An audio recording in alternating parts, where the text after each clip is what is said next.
Horror कहानियां थी। प्रेत, जिंदगी किस वक्त अपना रुख बदल लेगी ये कोई नहीं जानता। कब फूलों से भरी बगिया उजड़कर खाक हो जाएगी, कब मैदान बंजर रेगिस्तान हो जाएगा और कब खुशियों से भरी जिंदगी मायूस हो जाएगी, ये कोई नहीं जानता। ये कहानी है कनिष्का की, जिसे अंदाजा भी नहीं था कि उसके जीवन का अगला पल उसके लिए क्या लाने वाला था। एक ऐसा अंधेरा जो हमेशा के लिए उसकी खुशियों को खा जाने वाला था। मम्मा, तुम कब से तैयार हो रही हो और कितनी देर?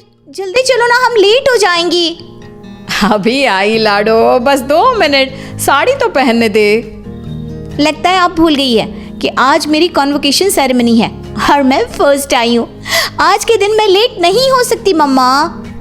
इसीलिए तो समय लग रहा है लाडो। जिसकी बेटी फर्स्ट आई है उसे तैयार भी तो फर्स्ट क्लास होना पड़ेगा ना। कनिष्का बचपन से ही पढ़ाई में बहुत तेज थी। हमेशा फर्स्ट आना, एक्स्ट्रा करिकुलर एक्टिविटीज में पार्टिसिपेट करना और अपने घर वालों का नाम रोशन करना, ये सब उसके लिए आम था। हड़बड़ाते हुए अपनी मम्मी और पापा के साथ कनिष्का अपने कॉन्वोकेशन में चली जाती है।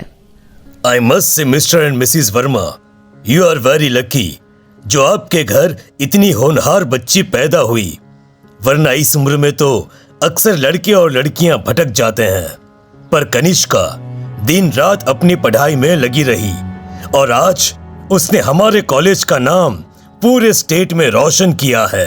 स्टेज पर जाकर कनिष्का अपनी डिग्री लेती है। उसके लिए आज का दिन बेहद खुशी का था और वो इस पल को हमेशा के लिए कैद कर लेना चाहती थी। चारों तरफ खुशी का माहौल था।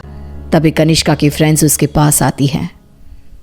कनिष्का, इस बार तो हमें पार्टी चाहिए। हर बार तू बचकर निकल जाती है। अरे कौन सी मेरी जॉब लग गई है, इतनी भी बड़ी बात नहीं हुई है। अब बस लंदन यूनिवर्सिटी में मेरा एडमिशन हो जाए तब पार्टी पक्की। तुम लोग कनिष्का की बातें तो रहने ही दो, मैं दूंगी पार्टी। आफ्टर ऑल कॉलेज की डिग्री मिल गई है मेरी बच्ची को। She is a graduate now.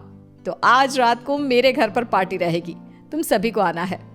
रात को सभी पार्टी में आते हैं। सभी बच्चे नाच कूद रहे होते हैं। तभी कनिष्का खिड़की पर जाकर बाहर देखती है, जहां सामने के घर की छत पर बैठी एक औरत उसे लगातार घूरे जा रही थी। ये मिस्टर शाह के घर में ये औरत कौन है? वो तो अकेले रहते हैं। तभी वहां कनिष्का की फ्रेंड आ जाती है। तू यहाँ रात को बाहर तारे देख रही है क्या? चल ना, सब कितना एंजॉय कर रहे हैं। कनिष्का नेहा के साथ चली तो जाती है, पर उसे बहुत अजीब महसूस होने लगता है, मानो कोई सदियों पुराना दुख उसकी आत्मा को याद आ गया हो। ये अचानक मुझे रोने का मन क्यों कर रहा है?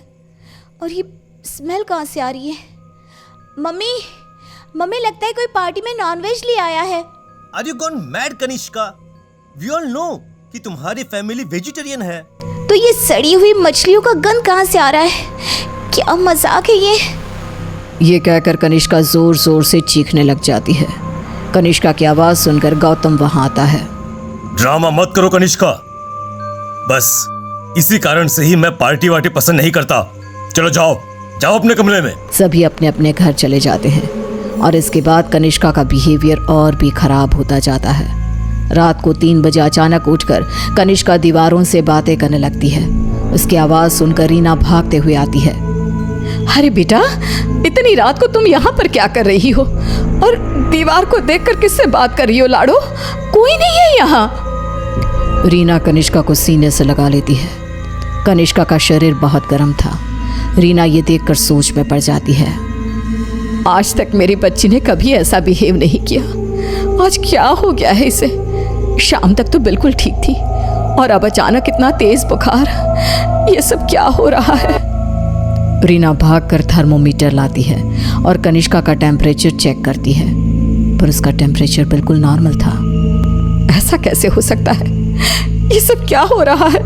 अचानक मेरी बेटी को किसकी नजर लग गई? रीना अपनी बेटी के साथ ही सो जाती है और अगली सुबह डॉक्टर को बुलाती है, पर डॉक्टर के टेस्ट के बाद भी सब कुछ नॉर्मल ही निकलता है।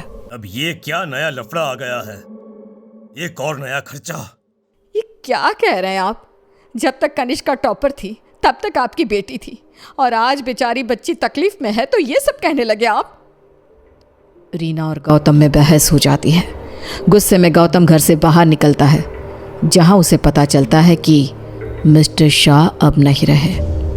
वो घर आकर कनिष्का के पास बैठी रीना को इस बात की खबर देते हैं, जिसे सुनते ही अब तक सोई कनिष्का अचानक मुस्कुराने लगती है और भागती हुई अपनी अलमारी खोलती है और सारे सामान को बाहर बिखेर देती है। क्या ढूंढ रही है बेटा, मुझे बता लाडो। इतने में कनिष्का के हाथ कैंची लग जाती है, जिसे लेकर वो अपने सर के सारे बाल काटने लगती है। मिल गया मम्मा, मिल गया। ये क्या किया तूने? अरे क्या हुआ है लाडो तुझे? मुझे बता।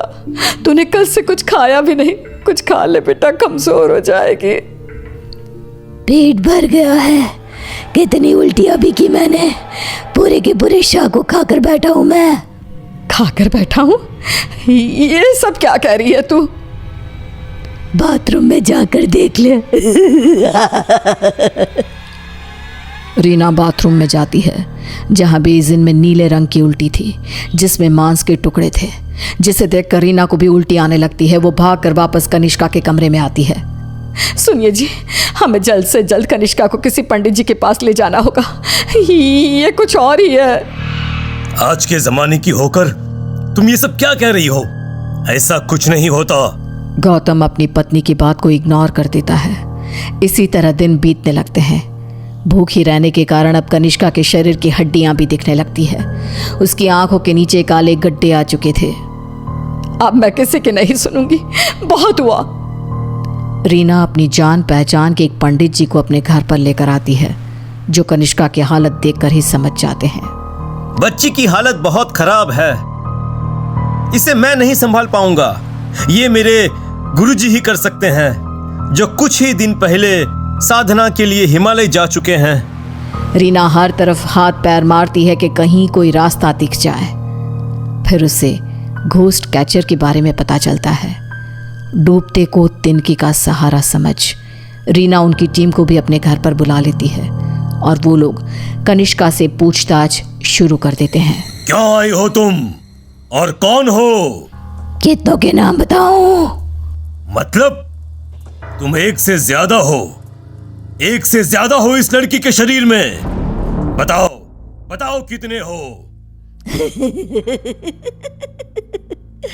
हम 42 प्रेत हैं। कनिष्का की बात सुन वहां मौजूद सब लोग हैरान रह जाते हैं। उसके शरीर में बसे इन प्रेतों को निकालना अब किसी के बस में नहीं रह गया था। उसी शाम कनिष्का की मृत्यु हो जाती है, जिसका सदमा रीना बर्दाश्त नहीं कर पाती और सब कुछ छोड़ अपनी बेटी के साथ हुए इस हादसे के पीछे की वजह का पता लगाने निकल पड़ती है।